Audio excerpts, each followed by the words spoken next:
राम राम जी, जय श्री राम। रामायण की रचना कैसे हुई और सबसे पहले रामायण को किसने सुना था और सुनाया था, आइए जानते हैं। भगवान राम के संपूर्ण चरित्र को दर्शाने वाली कथा रामायण महाकाव्य की रचना महर्षि वाल्मीकि जी ने की थी। वाल्मीकि जी ने 24,000 श्लोकों में श्री राम उपाख्यान रामायण लिखी। ऐसा माना जाता है कि एक बार वाल्मीकि जी क्रौंच पक्षी के जोड़े को देख रहे थे।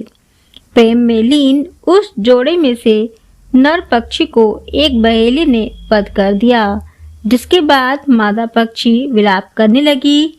उसका विलाप सुनकर वाल्मीकि जी का मन दुखी हो गया और उनके मुख से एक श्लोक फूट गया।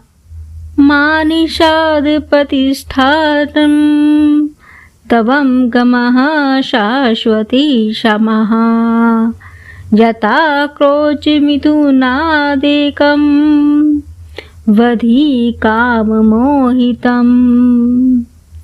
हे निषाद, तू भी अनंत काल तक प्रतिष्ठा को प्राप्त नहीं करेगा, क्योंकि तूने संगिनी के प्रेम में मग्न एक क्रौंच पक्षी का वध कर दिया है।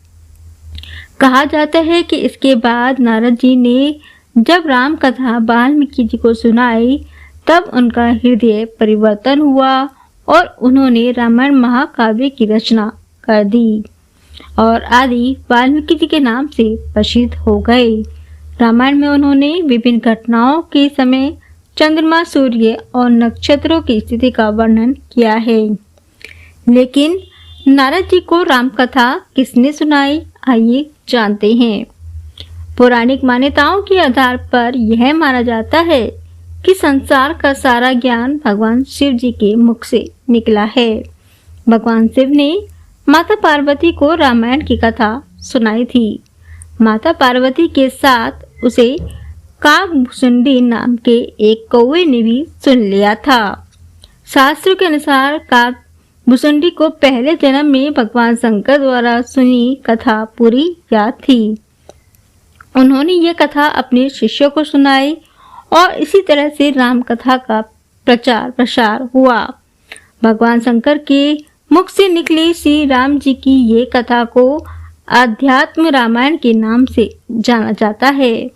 लोमेश ऋषि के श्राप से काकभुसुंडी, जो पहले जन्म में ब्राह्मण थे, कौवा बन गए थे।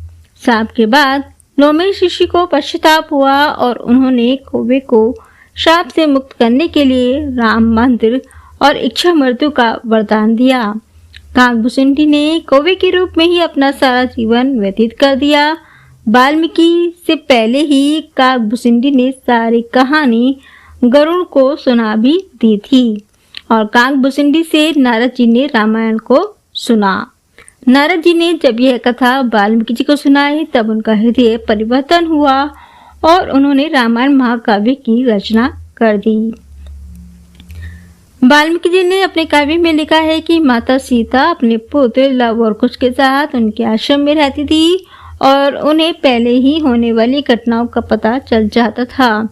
वाल्मीकि जी ने भगवान राम के दोनों पुत्रों को रामायण संस्कृत में लयबद्ध ढंग से सिखाई, जिसके बाद लव कुश ने अपने पिता राम के सामने गाकर सुनाया था।